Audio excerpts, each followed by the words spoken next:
Assalamualaikum warahmatullahi wabarakatuh. Alhamdulillahi wassalatu wassalamu ala rasulillahi wa ala alihi wa sahbihi wa mawalah amma ba'd. Di video kali ini, aku Alvina akan menyampaikan kajian Islam yang berjudul Kesabaran dan Keteguhan Hati Sang Penafsir Mimpi. Yang dimana kajian ini bersumber dari buku ini yang berjudul Takdir dan Mukjizat Manusia Tertampan Yusuf alaihissalam, karangan Sulistiowati Khoir. Buku ini bersumber dari e-book, lalu aku print dan aku pelajari. Selamat menyaksikan. Siapa sih yang gak tahu sama Nabi Yusuf, Nabi yang amat rupawan dan memiliki suri tauladan yang baik. Luar biasa bukan? Jadi wajar banget kalau ayahnya Nabi Yakub memang sangat sayang kepada Nabi Yusuf. Nabi Yakub memiliki 12 orang anak laki-laki dari 2 istri yang berbeda. Dan Rasulullah SAW pernah mengibaratkannya seperti 12 bulan dalam 1 tahun. Dan Nabi Yusuf seperti bulan Ramadan. Nabi Yakub sangat mencintai semua anak laki-lakinya. Namun berbeda dengan Nabi Yusuf. Mengapa? Karena Nabi Yusuf memiliki keistimewaan yang baik. Dari akhlaknya, tampannya, kepribadiannya. Gak salah kan kalau saudara-saudaranya semakin membenci Nabi Yusuf. Salah satu yang kita ketahui kezoliman kakak-kakaknya, yaitu Nabi Yusuf pernah dibuang ke dalam sumur. Saat itu, Nabi Yusuf masih berusia 7 tahun, mungkin seperti anak kelas 1 SD untuk saat ini. Nabi Yusuf dilempar ke dalam sumur yang dalam, dan sebelumnya pakaiannya diambil terlebih dahulu. Pakaian Nabi Yusuf dilumuri oleh darah hewan oleh saudara-saudaranya. Baju yang dilumuri darah itu dibawa pulang oleh saudara-saudaranya, dan saudaranya memberikan baju itu kepada Nabi Yakub. Mereka bilang bahwa Nabi Yusuf telah dimakan hewan buas, yaitu serigala. Tanpa diketahui oleh saudara-saudaranya, ternyata Nabi Yusuf masih hidup. Itu semua berkat lindungan Allah Subhanahu wa Ta'ala. Lalu tiba-tiba ada sekelompok saudagar Mesir yang lewat di dekat sumur Nabi Yusuf itu tadi. Mereka semua berniat untuk mengambil air di dalam sumur itu. Namun mereka terkejut saat timba itu ditarik, ternyata terdapat seorang pemuda, yaitu Nabi Yusuf. Dan mereka menjual Nabi Yusuf. Ternyata Nabi Yusuf dibeli oleh Raja Al-Aziz, raja kaya Mesir. Yusuf dibawa pulang oleh Raja Mesir dan ditunjukkan kepada istrinya, Zulaiha. Setelah bertahun-tahun tinggal di rumah raja kaya tersebut, Nabi Yusuf menjadi pemuda yang sangat tampan. Dan Zulaikha istri raja itu menyukai Nabi Yusuf. Zulaikha selalu menggoda Nabi Yusuf, namun Nabi Yusuf tidak sedikit pun menghiraukannya. Karena Nabi Yusuf tidak tergoda sama sekali, akhirnya Zulaikha memfitnah Nabi Yusuf dan Nabi Yusuf dipenjara oleh raja. Pada saat dia dipenjara, Nabi Yusuf sering diminta untuk menafsirkan mimpi-mimpinya. Dan semua tafsirannya benar-benar terjadi. Pada suatu hari, Raja Mesir mendapatkan mimpi dan tidak ada seorang pun yang bisa menafsirkan mimpinya. Akhirnya, Raja pun datang menemui Yusuf dan menceritakan mimpinya. Mendengarkan cerita tersebut, Nabi Yusuf SAW berkata, akan tiba zaman 7 tahun masa subur penuh makanan, tapi setelah itu akan datang 7 tahun masa sulit atau paceklik.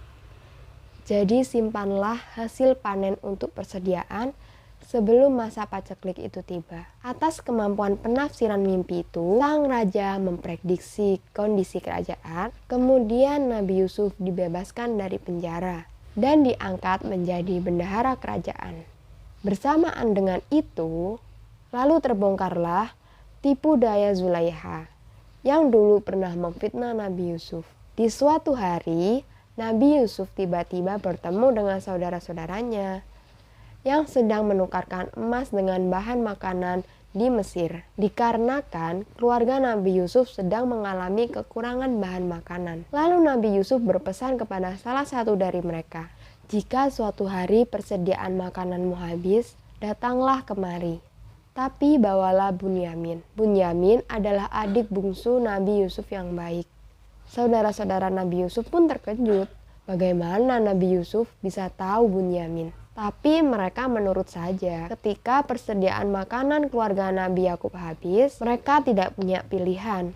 Agar mendapatkan makanan dari kerajaan Mesir, mereka harus datang membawa Bunyamin. Meski berat hati, mau tak mau Nabi Yakub mengizinkan Bunyamin dibawa ke ibu kota Mesir. Sesampainya di sana, Nabi Yusuf ingin adiknya tidak ikut pulang. Hingga akhirnya Yusuf memasukkan sebuah benda emas ke dalam karungnya dan akhirnya Bunyamin ditahan. Bunyamin sangat ketakutan, tapi Nabi Yusuf memeluknya dan berkata, "Jangan takut, aku Yusuf." Bunyamin pun terkejut, sekaligus sangat bahagia. Akhirnya bisa bertemu dengan kakaknya, Nabi Yusuf. Saudara-saudara Nabi Yusuf pulang ke rumah dan mengabarkan kepada Nabi Yakub bahwa Bunyamin ditangkap di Mesir. Akan tetapi, Nabi Yakub berkata, "Aku mencium bau Yusuf. Aku yakin Yusuf masih hidup. Kembalilah kalian ke sana," kata Nabi Yakub. Mereka pun menurut. Hingga akhirnya mereka datang lagi ke Mesir, lalu menemui Nabi Yusuf. Melihat kedatangan mereka, Yusuf pun berkata, "Masih ingatkah kalian denganku? Ingatkah kalian memasukkan aku ke dalam sumur? Akulah Yusuf. Sekarang pulanglah kalian, bawa gamisku ini, lalu gosokkan kepada kedua mata ayah, agar ia bisa melihat kembali. Lalu bawalah ayah dan ibu tiriku kemari," kata Nabi Yusuf. Akhirnya, setelah Nabi Yakub bisa melihat lagi, mereka semua pergi ke Mesir. Ia pergi ke Mesir bersama istri dan ke-11 anaknya untuk menemui Yusuf. Sesampainya di istana, Nabi Yakub terkesima karena Nabi Yusuf sudah menjadi petinggi istana. Nabi Yakub dan keluarganya pun hormat kepada Yusuf.